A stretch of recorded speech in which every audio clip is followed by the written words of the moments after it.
Nagtungo agad si Pangulong Ferdinand R. Marcos Jr. sa Cebu para personal na alamin ang sitwasyon sa lugar matapos tumama ang magnitude 6.9 na lindol noong September 30.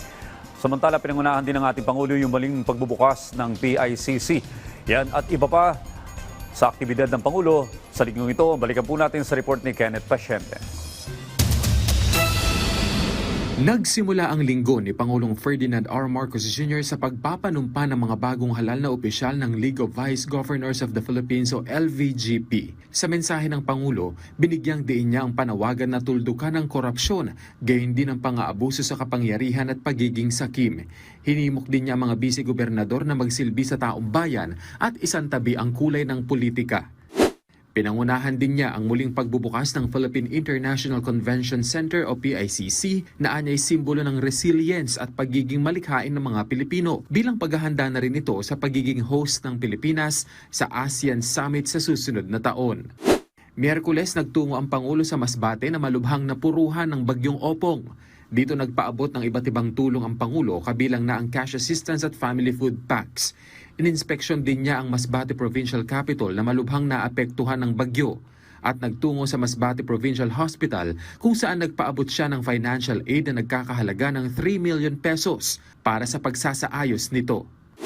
Mula Masbate, balik Malacanang ang presidente para sa panunumpa ng mga bagong general at flag officers ng AFP at graduates ng Foreign Pre-Commissioned Training Institutions. Ipinuto ng Pangulo ang mabilis na aksyon ng militar sa relief and rescue operations tuwing kinakailangan. Kasabay nito, hinimok niya ang AFP na manatiling matatag at panatilihin ang katapatan sa konstitusyon at sa bayan.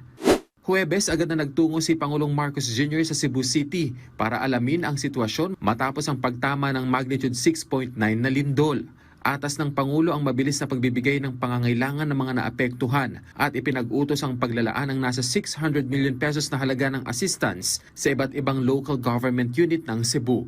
Ipinag-utos na rin niya ang pagtatayo ng tent city para may matuluyan ang mga biktima ng lindol. Biyernes, nanguna ang Pangulo sa inaugurasyon ng Farm Fresh Milk Plant sa San Simon, Pampanga. Bunga ito ng pakikipagpulong noon ng Pangulo sa top officials ng Malaysian Dairy Company Farm Fresh Berhad noong 2023 sa Kuala Lumpur.